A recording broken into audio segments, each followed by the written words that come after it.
अपने तरीके से बिजनेस पर्पज से बनाया है, किसी ने उसको पढ़ाई के लिए लेकर बनाया है, किसी ने उसको मोक्ष प्राप्ति के लिए बनाया है, किसी ने उसको स्किल्स डेवलपमेंट करने के लिए बनाया है। अलग अलग अगर आप देखेंगे तो बहुत सारा विश्वविख्यात, ऐसे देखा जाए तो अलग अलग एडिशंस मिलेंगे आपको भगवद गीता। खाली आप सर्च मारो गूगल पे जाकर भगवद गीता एडिशंस, तो आपको सब बहुत सारे एडिशंस मिलेंगे। लेकिन असली में उसका यूज क्या है भगवद गीता का? वो जब कोई सही तरीके से जब आपको बताएगा उसका यूज क्या है, तभी आप उसको सही तरीके से समझ पाओगे। जैसे कांच का टुकड़ा मिला था, अभी वो तामसिक व्यक्ति ने क्या किया, उसको किसी को मारने के लिए प्रयोग किया, और राजसी व्यक्ति ने क्या किया, उसको ले जाकर अपने घर में शोकेस में रख दिया कि बहुत अच्छा चमकता है। सात्विक व्यक्ति को पहचान था कि ये हीरा है, इसका सही उपयोग क्या है। वैसे ही अलग अलग तरीके से लोग भगवद गीता के ज्ञान को अलग अलग तरीके से लोग मैनेजमेंट स्किल्स के लिए भी यूज करते हैं। तो बिजनेस स्किल्स सीखने के लिए लोग भगवद गीता सीखते हैं। भगवद गीता में अच्छे अच्छे मैनेजमेंट स्किल्स है, क्योंकि सबसे बड़ा मैनेजर कौन है? कृष्ण, जिन्होंने इतने 5 पांडवों की सेना को लेकर 7 अक्षणी सेना को लेकर उन्होंने ऐसा मैनेज किया कि 11 अक्षणी सेना के सामने 5 सेना पांडवों की 7 अक्षणी सेना भारी पड़ गई। तो मैनेजमेंट स्किल इसको बोलते हैं कि कम रिसोर्स में और कम टाइम में अच्छा प्रोडक्टिविटी और अच्छा आउटपुट दे देना। तो ये भगवान से हमें सीखना चाहिए। भगवान को टेंशन ये नहीं था कि अरे ये तो 5 पांडव और 7 अक्षणी सेना है, इनके पास इतने अच्छे अच्छे लीडर्स भी नहीं है। भगवान ने कहा हमारे पास जो है हम उनको मैनेज करेंगे। The manager is who manages well and always try to serve them, not to exploit them. Manager का अर्थ ये नहीं होता कि किसी को एक्सप्लॉइट करना। मैनेजर का लोग गलत तरीके से अर्थ निकालते हैं। मैनेजर तो कौन होता है? मैनेजर दूसरे को हेल्प करता है, सर्व करता है।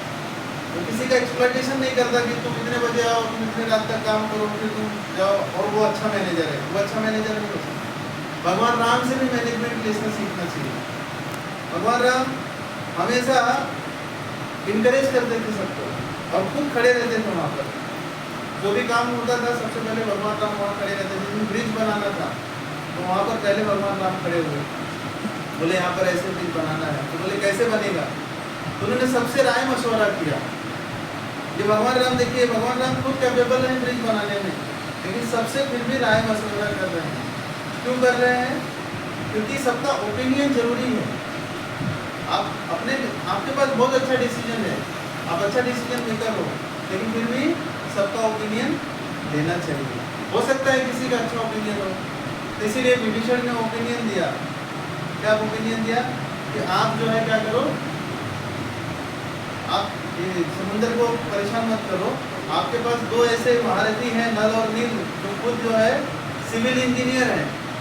उन्होंने बहुत बड़ी डिग्री हासिल की है सिविल इंजीनियरिंग की। उनको ऐसा कोई सिविल इंजीनियर आज तक पैदा नहीं हुआ और ना तो भविष्य में होगा, जो इतने गहरे पानी में भी एक पत्थर से ब्रिज बना दे विदाउट पिलर। बिना पिलर का है वो ब्रिज, और उन्होंने ऐसे का निर्माण किया। तो मैनेजमेंट स्किल्स भगवान से लोग सीखते हैं। लेकिन असली उद्देश्य भगवद गीता का ये किसने सिखाया हमें? श्रील प्रभुपाद। अब तक हम भी वैसे मैनेजमेंट, हमको स्किल्स बढ़ाना है और सोसाइटी में कैसे मैनेजमेंट अपने आप को मैनेज करना है, अपने आप को रिप्रेजेंट करना है, अपने धार्मिक कैसे अपने आप को बनाना है, ये सारी चीज़ें हम अलग अलग एडिशन से सीख लेते थे। लेकिन वास्तविक ज्ञान हमको कहाँ से मिलेगा? जो वास्तविक ज्ञान को एज इट इज प्रेजेंट करता है। जैसे आपको किसी ने मैथ्स सिखाया फार्मूला, आपने एज इट इज मैथ्स का फार्मूला आप किसी दूसरे बच्चे को सिखाओगे तो उसको बोलते हैं एज इट इज। आपको जैसा सिखाया गया आपने वैसे ही दूसरे को सिखाया, आपने अपने तरीके से कुछ उसमें तोड़ फोड़ नहीं किया। इसीलिए प्रभुपाद जी ने भगवद गीता का नाम क्या रखा? एज इट इज, जशी आए तशी यथारूप। मतलब भगवान ने जैसा बोला था भगवद गीता, वैसा का वैसा ही प्रभुपाद जी ने ट्रांसलेट किया। और उसका आप देखोगे तो वो कंक्लूजन एक ऐसा व्यक्ति है जो फॉरेन का है, जो हमारे शास्त्रों पर रिसर्च करता है। मैं उसका नाम आपको ढूंढ के निकाल के दूंगा। वो व्यक्ति क्या करता है? हमारे स्क्रिप्चर्स पे रिसर्च करता है। वो बहुत बड़ा फिलोसफर है वो। लेकिन वो प्रभुपाद जी को जानता भी नहीं, उसने सारी भगवत गीता की एडिशंस को पढ़ा, क्योंकि भगवत गीता हमारा क्या है, भारत का मूल ग्रंथ है, भारतीयों का मूल ग्रंथ है। वो हमारा ही संप्रदाय केवल गौड़ी वैष्णव संप्रदाय नहीं कहता है, उसको श्री संप्रदाय भी मानते हैं, और श्री संप्रदाय, रुद्र संप्रदाय, कुमार संप्रदाय और ब्रह्म गौड़ी मध्य संप्रदाय, ये 4 संप्रदाय के लोग, सभी लोग भगवत गीता को मानते हैं। इसका मतलब ये कि ऐसा नहीं है कि हमारा केवल अकेले धर्म ग्रंथ है भगवत गीता। इसको 4 जो मुख्य संप्रदाय हैं, हमको 4 मुख्य संप्रदाय में से ही शिक्षा दीक्षा लेनी चाहिए। अलग कहीं भी किसी तरीके से कहीं भी जाकर हम अपना मनगढ़ंत तरीके से गुरु सुन ले, किसी से भी शिक्षा ग्रहण करें, ऐसा नहीं। 4 संप्रदाय कौन कौन से, रुद्र, कुमार और लक्ष्मी श्री संप्रदाय, और ब्रह्म गौड़ी मध्य संप्रदाय, जो हम जिसमें से हैं, ब्रह्म गौड़ी मध्य संप्रदाय। रुद्र के कौन है, शिव जी के जो उपासक होते हैं, रुद्र संप्रदाय के। कुमार संप्रदाय के कौन है, श्री, जो श्री वल्लभाचार्य है, वो सब हैं। और कुमार भी अलग एक संप्रदाय है, जिसके भी उनके भी फॉलोअर्स हैं, लेकिन ये 4 जो है प्रामाणिक संप्रदाय माना जाता है। उसमें इसके अलावा जितने भी संप्रदाय हुए हैं, वो सनातन तरीके से नहीं, वैदिक तरीके से नहीं मानते हैं। इसलिए भगवत गीता कितना हमारे लिए जरूरी है, जब हम उसके इम्पोर्टेंस को समझेंगे तब। और ये भी जानना होगा कि भगवत गीता कौन किससे कह रहा है। अर्जुन कोई साधारण व्यक्ति है, अर्जुन कोई साधारण व्यक्ति है नहीं, अर्जुन बहुत महान है, बहुत हैंडसम है, उनको 4 बहुत सुंदर सुंदर पत्नियां हैं, और अर्जुन कोई एकदम साधारण व्यक्ति नहीं है, बहुत बड़े योद्धा हैं। लेकिन वैसे अर्जुन को भगवान श्री कृष्ण, जो स्वयं क्या कौन है, भगवान है, वो सिखा रहे हैं भगवत गीता। क्यों सिखा रहे हैं, क्योंकि अर्जुन इतना सब कुछ होने के बाद भी क्या हो गए, जब युद्ध शुरू होने वाला था तब क्या हो गया, वो कंफ्यूज हो गए, उनका आइडेंटिटी क्राइसिस हो गया। आइडेंटिटी क्राइसिस का मतलब समझते हैं, आइडेंटिटी क्राइसिस का मतलब मैं अपने आप को कुछ और मानने लगता हूँ, मैं जो हूँ, हमारे रियल आइडेंटिटी क्या है, हम उसको भूल जाते हैं, हम अपने आप को कुछ और मानने लगते हैं।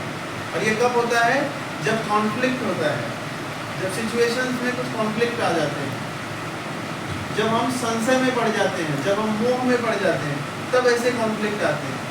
जैसे 2 तरीके का कॉन्फ्लिक्ट आता है, एक धर्म और अधर्म, और एक धर्म और धर्म, दोनों में भी कॉन्फ्लिक्ट होता है। धर्म और धर्म में क्या कॉन्फ्लिक्ट होता है, धर्म में मतलब अभी जा रहे हो, किसी का पर्स गिर गया है, तो आप क्या करोगे, उठा के डाल दिया, ये क्या है, ये अधर्म है। आपको पता है ये किसी दूसरे का है, मेरा नहीं है, तो आपको उसको किसी को बुला देना चाहिए, भाई इसका है, नहीं है तो किसी को दे देना चाहिए, भाई इसका गिरा है, आप कोई सामने आएगा तो आप उसको दे देना, ये धर्म है। तो धर्म अधर्म में लोग जल्दी से समझ जाते हैं, किसी का चोरी नहीं करना है, किसी को अननेसेसरी परेशान नहीं करना है, किसी का गलत कार्य नहीं करना है, किसी के प्रति दुर्व्यवहार नहीं करना है, अननेसेसरी किसी को हार्म नहीं करना है, ये हमको पता चल जाता है। जो थोड़े से तो है धार्मिक है, जो थोड़े से धार्मिक है, उनको पता चल जाता है कि ये गलत है, और ये यहाँ पर क्राइसिस ज़्यादा नहीं होते, बहुत कम होते हैं। लेकिन जब धर्म और धर्म में ही अगर कुछ होता है, दोनों धर्म में ही कॉन्फ्लिक्ट आ गया, तब क्या करते हैं, तब हम कंफ्यूज हो जाते हैं, अभी कौन सा करूँ। इसका एग्जाम्पल कोई दे सकता है? तो जैसे कि मुझे क्या लग रहा है कि अभी समझो एक गांव है, और वहाँ पे कोई एक आदमी है, और उसके पिताजी समझो कि सर्विस होने वाले, उनको पानी की जरूरत है, और उसी गांव में थोड़े से दूर में 2-3 ऐसा मतलब घर छोड़ के वहाँ पे कुछ डाकू आए हैं, और वही जो आदमी है उसका धर्म ये भी है कि वहाँ पे जाके उनको बचाना, और ये भी उसका धर्म है कि अपने पिता को पानी पिलाना, तो इसमें कंफ्यूज हो जाता है। तो कौन सा वाला धर्म है, इसमें फिर वो कंफ्यूजन हो जाता है कि फिर उसको मतलब वो टाइम पे ऐसा करना चाहिए कि मतलब खुद से सोचना चाहिए कि क्या कर सकते हैं, लेकिन खुद से हम सोच नहीं सकते, खुद से सोचने की शक्ति हमारे अंदर नहीं है। इसीलिए तो हमको क्या सीखना है, भगवत गीता। क्योंकि अगर खुद में इतनी शक्ति होती हमको, तब हमको भगवान की जरूरत नहीं पड़ी। अर्जुन के पास इतनी बुद्धि थी ना, अर्जुन तो बिना देखे 10 दिशाओं में तीर चला सकते थे। वही अर्जुन जो पानी हिलते हुए पानी के इसमें और ऊपर आप मछली के अगर तीर लगा सकते हैं, वो भी बिना देखे पानी में देखकर उसकी परछाई को, ऐसे अर्जुन के पास इतनी कम बुद्धि होगी क्या कि वो बुद्धि का प्रयोग नहीं करेंगे। लेकिन ऐसी बुद्धि कब देंगे भगवान, जब हम भगवत गीता को पढ़ेंगे और भगवान के प्रति शरणागति होंगे, तब भगवान हमको बुद्धि देंगे, बेटा तुमको ये करना चाहिए। हमारे मन में आता है ना, कभी कभी आता है कि नहीं? कभी कभी आप सोचिए जरा, जब हम कुछ काम करने जा रहे होते हैं तो अचानक से आता है नहीं ये नहीं करना चाहिए, ये करना चाहिए। तो कौन बताता है ये? कौन बताता है? हमारे अंदर परमात्मा में रूप में बैठे हुए हैं ना भगवान, वो हमको गाइडेंस कर देते हैं, हमको डायरेक्शंस देते हैं। तो हम अपनी बुद्धि का प्रयोग नहीं कर पाएंगे, इसलिए हमको शरणागति लेनी पड़ती है कि कोई हमारे से सुपीरियर हो जो हमको गाइड करे। हम अगर एज ए स्टूडेंट मैं खुद से डिसीजन ले लूँ मेरे को कौन सा कॉलेज में जाना है एडमिशन के लिए, मैं कौन सा सब्जेक्ट चूज करूँगी, आप इतने कैसे डिसीजन मेकर हो सकते हैं? आपको किससे गाइडेंस लेना चाहिए? आपके कोई अच्छे काउंसलर है, या आपके जो अच्छे टीचर्स हैं, या आपके जो आप जिससे सोसाइटी में आप अच्छा रिस्पेक्ट देते हो और खुद वो सोसाइटी में अच्छा है, वो कुछ कैपेबल है पर्सन जो आपको सही गाइड कर सकता है, तब आप उससे परामर्श लोगे तो आपको बताएगा बेटा तुम्हारा मैथ्स बहुत अच्छा है तुम ये कर लो, तुम्हारा साइंस बहुत अच्छा है तुम ये कर लो, तुम्हारा लिटरेचर बहुत अच्छा है तुम ये कर लो। तो खुद से हम डिसीजन नहीं ले सकते, इसके लिए हमको भगवान की शरणागति की बहुत आवश्यकता है।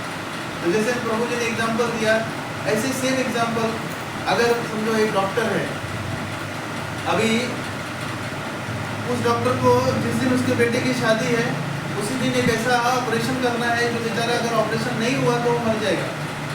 अभी क्या करेगा वो? शादी में जाएगा कि ऑपरेशन करेगा? अब उसका एक ही लड़का है, उसका शादी नहीं करना है तो क्या करेगा? धर्म के हिसाब से क्या करना है? ऑपरेशन करना चाहिए। हाँ? ऑपरेशन करना चाहिए। ऑपरेशन करना चाहिए। क्यों? नहीं तो एक डॉक्टर है वो, जिम्मेदारी उसका अपना आइडेंटिटी पहले समझना चाहिए।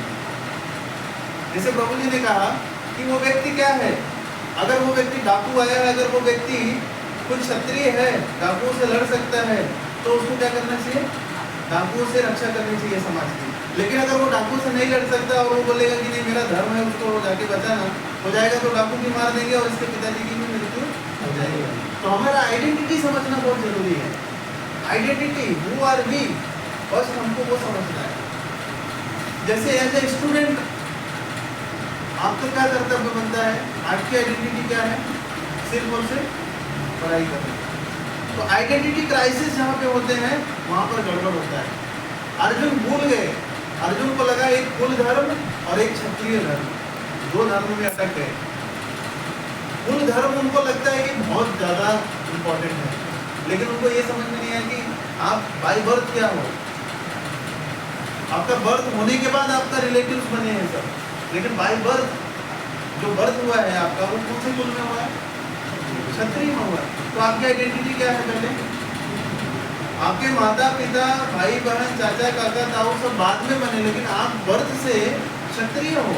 तो क्षत्रिय होने के नाते आपका कर्तव्य क्या है? क्या कर्तव्य है? हाँ, सबसे पहला कर्तव्य आपका है कि आपको युद्ध करना है। तो भगवान वही अर्जुन को बताते हैं कि अर्जुन तुम अपनी आइडेंटिटी भूल गए हो। इसलिए भगवत गीता हमारी आइडेंटिटी को क्या कराता है? रिवील कराता है। जब हम भगवत गीता पढ़ना शुरू करते हैं तब हमको पता चलता है कि अरे भगवत गीता में तो भगवान आत्मा के बारे में बता रहे हैं और हम तो अभी तक शरीर ही मान रहे हैं अपने आप को। हमको लगता है कि हम अच्छे से शरीर को, कोई देखो 1000 रुपए का डुप्लीकेट नेल लगा के आते हैं, एक दिन ऐसा देखा तो अच्छा क्या है ये बोले इतना खूबसूरत ऐसा है तो बोला रियल तो हो नहीं सकता। तो उन्होंने कहा नहीं ये हम लगाते हैं सर, तो 3 दिन बाद हम फिर देते हैं उसको। इसके पीछे इतना खर्चा, शरीर को सजाने के लिए इतना खर्चा, और आत्मा के लिए कुछ नहीं। और ज़्यादातर लोग मेजॉरिटी लोग क्या कर रहे हैं, शरीर को सजाने में लगे। तो भगवान यहाँ पे रियल आइडेंटिटी बता रहे हैं कि you are not the body, you are soul. और अगर हम बॉडी ही लेवल पर रहेंगे हमेशा हमारा क्राइसिस होता रहेगा। जैसे बॉडी रिलेशंस में हम आ जाते हैं ना, तो हमारा क्या होता है, हमको लगता है ये इम्पोर्टेंट ज़्यादा है, ये इम्पोर्टेंट कम है, क्योंकि हमारा रिलेशन उधर ही ज़्यादा हो जाता है। क्योंकि शरीर का आकर्षण और आसक्ति इतना ज़्यादा होता है कि हमारा अपने आप जो है वहाँ से आसक्ति काटना बहुत कठिन हो जाता है, बहुत डिफिकल्ट है।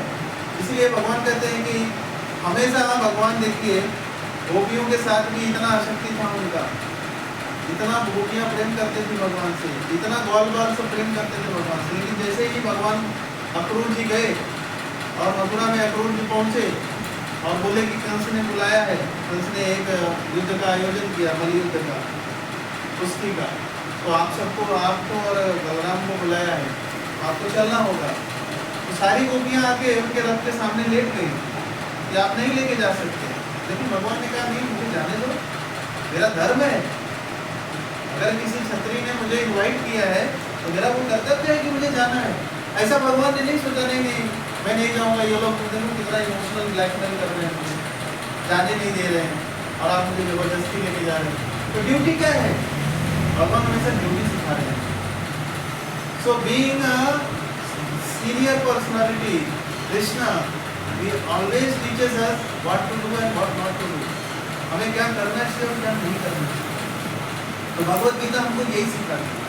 भगवत गीता एक टॉर्च लाइट की जैसा है, जैसे अंधेरे में व्यक्ति को कुछ नहीं दिखाई देता है। अभी ये कमरा अभी पूरा अंधेरा हो जाए, अभी यहाँ पे टेबल किधर है, चेयर किधर है, यहाँ पे किधर वॉशरूम किधर, कुछ समझ में आएगा क्या? कुछ भी नहीं समझ में आएगा। लेकिन जैसे ही लाइट ऑन हो जाती है हमको सब कुछ समझ में आने लगता है, सब कुछ स्पष्ट दिखाई देने लगता है। तो ये बहुत जरूरी है कि हमें स्पष्ट देखने के लिए हमारा खुद का आँख जो है इनफ नहीं है। क्यों नहीं इनफ है? क्योंकि हमारे 4 डिफेक्ट्स होते हैं। Human has always 4 defects. कौन से 4 डिफेक्ट्स होते हैं? पहला कि हम हमेशा गलती करते हैं, हमारे अंदर मिस्टेक्स की जो है वो प्रोपेंसिटी होती है। हम हमेशा कोई भी काम करते देखो गलती कर ही देते हैं, करते हैं कि नहीं करते? कोई ऐसा है आदमी, इंसान इस पूरे संसार में जो बोल सकता है कि मैंने आज तक कोई गलती नहीं की? है क्या?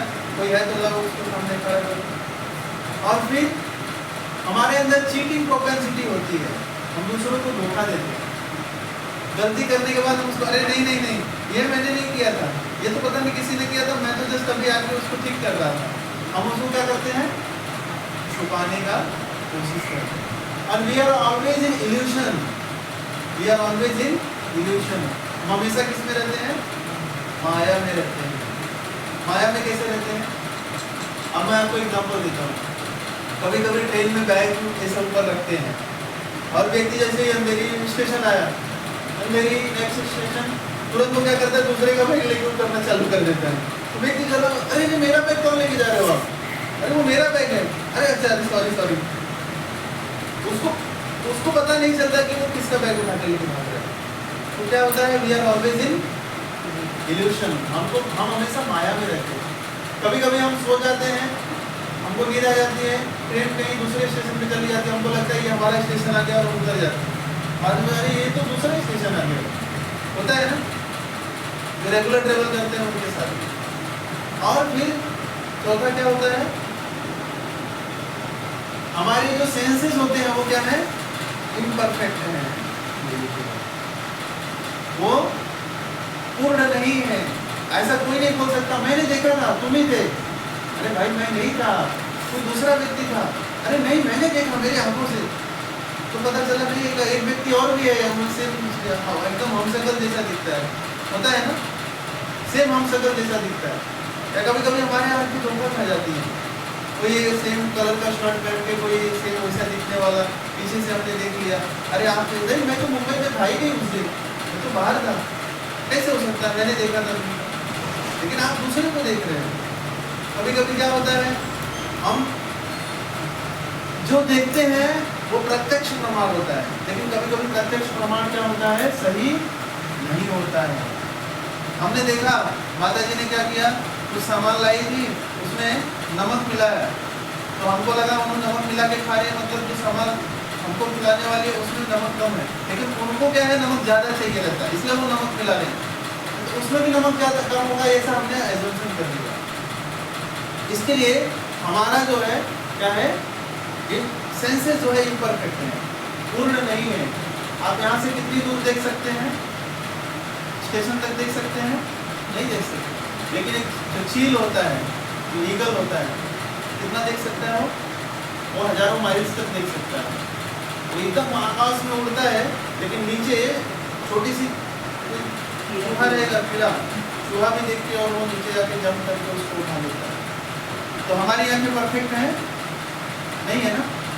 एक कुत्ता, उसको अगर किसी चोर को पकड़ना होता है तो क्या करते हैं, देखा होगा आपको, उसका कोई चोरी करते समय उसका कोई टच हो जाता है, कोई उसका स्मेल, जैसा स्मेल रहता है ना, अलग अलग सबका स्मेल होता है, तो किसी चीज़ को टच कर दिया तो कुत्ते को ले जाते हैं, पहले सुखाते हैं वहाँ पर, कुत्ता सूंघ लेता है, तो क्या करता है वो एक बार सूंघ लिया, फिर आपको 2 दिन तक वो ढूंढ लेगा, 2 दिन तक आपको पता लगा लेगा कि किधर है वो व्यक्ति। ऐसा कोई स्मेलिंग पावर है हमारे अंदर, हम तो अभी सुनते हैं और 2 मिनट बाद भूल जाते हैं, है ना।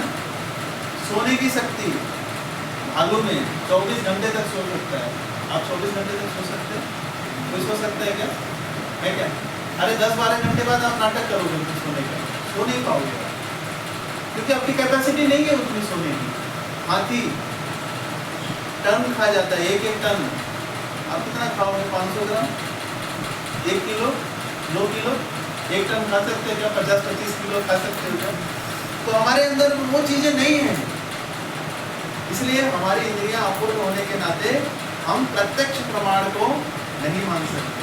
इसीलिए हमको क्या करना चाहिए, एक प्रत्यक्ष प्रमाण होता है, एक अनुमान प्रमाण होता है और एक शब्द प्रमाण होता है। प्रत्यक्ष प्रमाण, अनुमान और शब्द में अंतर मैं आपको बताता हूँ। प्रत्यक्ष प्रमाण जो है, हम जो देखते हैं उसको विश्वास करते हैं।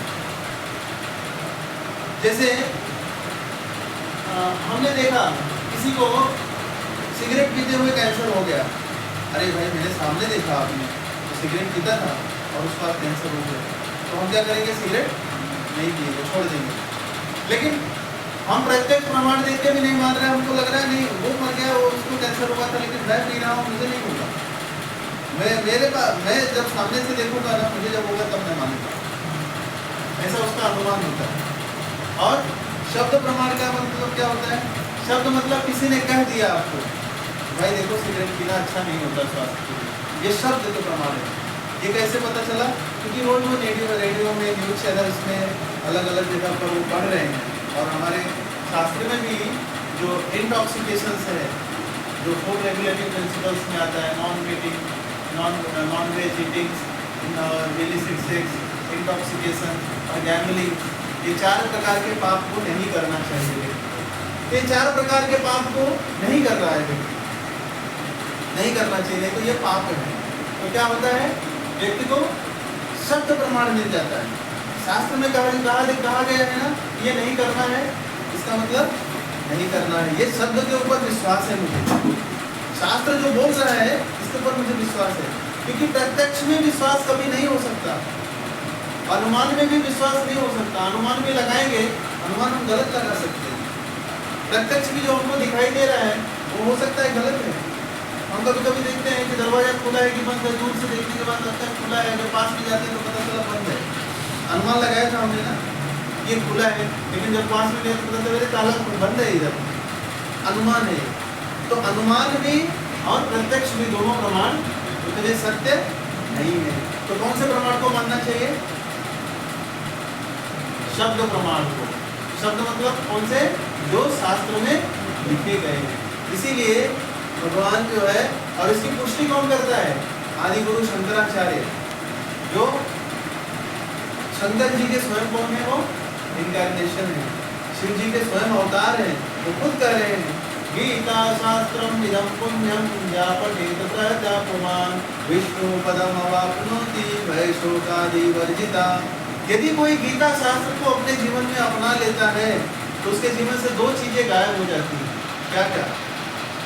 भय और शोक। व्यक्ति के जीवन में दो ही चीज परेशान करती है, भय और भय किस लिए होता है? भय होता है भविष्य को लेकर। भविष्य में क्या होगा मेरे साथ, मैं ये एग्जाम दूंगी, पास हो जाऊंगी कि फेल हो जाऊंगी, इसके बाद मेरा करियर का क्या होगा, मेरा जॉब का क्या होगा, मेरे फैमिली का क्या होगा, ये चिंता होती है। इसको क्या कहा जाता है? भय। और शोक किस बात का होता है? जो भूतकाल में घटित हो गई घटना है। मेरा मार्क्स कम आ गया, तो थोड़ा और मेहनत कर लिया होता ना, मेरा अच्छा मार्क्स आ गया। देखो मेरे बाजू वाले का मार्क्स कितना अच्छा आ गया। ये बार बार क्या होता है? ये लेमेंटेशन, शोक होता है। तो व्यक्ति को भय और शोक दोनों हमेशा क्या करते हैं? सताते रहते हैं। ये ऐसे घड़ी का पेंडुलम जैसा है, कभी भूतकाल में कभी भविष्य में, कभी भूतकाल में कभी भविष्य में। व्यक्ति कभी वर्तमान में रहता ही नहीं है। कोई रहता है क्या? इसीलिए साधु संत महात्मा क्या करते हैं? ज़्यादा चीज़ों को अपने पास रखते नहीं है, क्योंकि वो वर्तमान में रहते हैं। ना तो उनको भूतकाल की चिंता होती है, ना तो भविष्य की, है ना। एक व्यक्ति को लगा कि मैं सबसे श्रेष्ठ व्यक्ति की सेवा करूँगा। तो एक दिन वो बैठा था, तो देखा तो उसके गांव में, उस गांव का एक मुखिया आया। तो उसको लगा कि अरे मुखिया आया, सब लोग गांव के लोग जा रहे हैं मिलने के लिए उससे, तो मुझे भी जाना चाहिए मिलने, क्योंकि ये गांव का लगता है सबसे श्रेष्ठ व्यक्ति है, तो इसकी सेवा अगर मैं करूँगा तो ये सबसे श्रेष्ठ व्यक्ति है। तो गया और उसने पूछा गाँव में किसी व्यक्ति से, ये कौन है? किसी ने कहा कि ये गाँव का मुखिया है, हेड विलेजर्स है, हेड ऑफ द विलेजर्स। तो बोले कि अगर मैं इसकी सेवा करूँ तो सबसे श्रेष्ठ होगा, तो क्या मुझे इसकी सेवा करने का मौका मिलेगा? तो व्यक्ति ने कहा हाँ मिलेगा, आप सेवा कर सकते हैं उसकी। तो उसके बाद से वो अपॉइंट हो गया उसका। तो उसने कुछ दिन सेवा की, तो देखा तो कुछ दिन बाद एक व्यक्ति आया उससे मिलने के लिए घोड़े पर, और वो जैसे ही वो व्यक्ति आया, ये व्यक्ति भी उठकर उसको प्रणाम करता है और कहता है आप बैठिए। फिर उसको जलपान देता है। फिर कहता है कि वो व्यक्ति जब उसको सेवा कर रहा होता था मुखिया का, तो देखता बोलता है ये व्यक्ति इससे भी बड़ा है, इसका मतलब ये इसको प्रणाम कर रहा है, इसका मतलब इससे ज़्यादा श्रेष्ठ ये व्यक्ति है, तो मुझे इसकी सेवा करनी चाहिए। उसने क्या कहा? ये जो व्यक्ति आया था, आपने प्रणाम किया था, ये कौन था?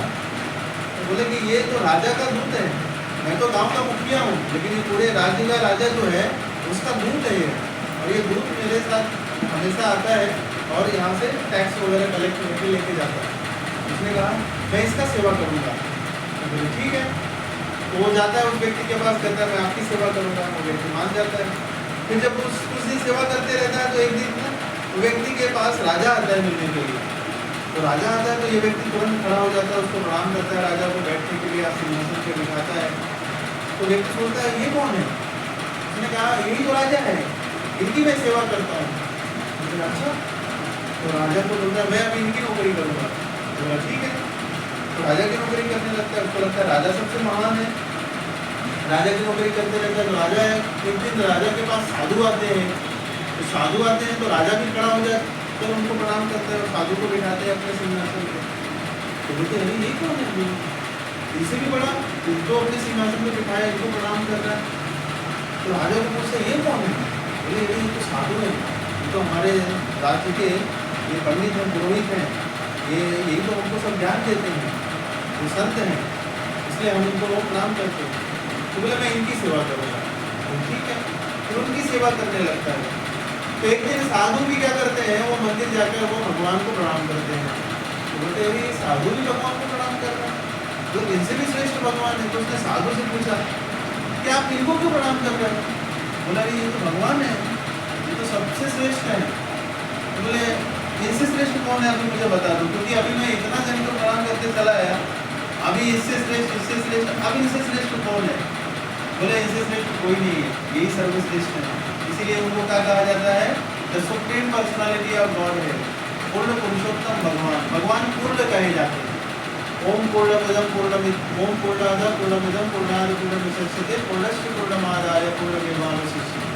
भगवान कंप्लीट है, भगवान इनकम्प्लीट नहीं है, हम इनकम्प्लीट हैं। अभी हमने 4 डिफेक्ट्स से देखे ना, हम इनकम्प्लीट हैं, हमारी बुद्धि भी इतनी तेज नहीं है, हमारा आँख भी इतना तेज नहीं देख सकता, नाक से भी इतना स्मेल नहीं सुन सकते, मुंह से भी हम ज़्यादा कुछ पता नहीं लगा सकते, ना तो हमारे पास इतना ज्ञान है, ना तो हमारे पास उतनी बुद्धि है, ना तो हमारा सेंसेस इतना परफेक्ट है।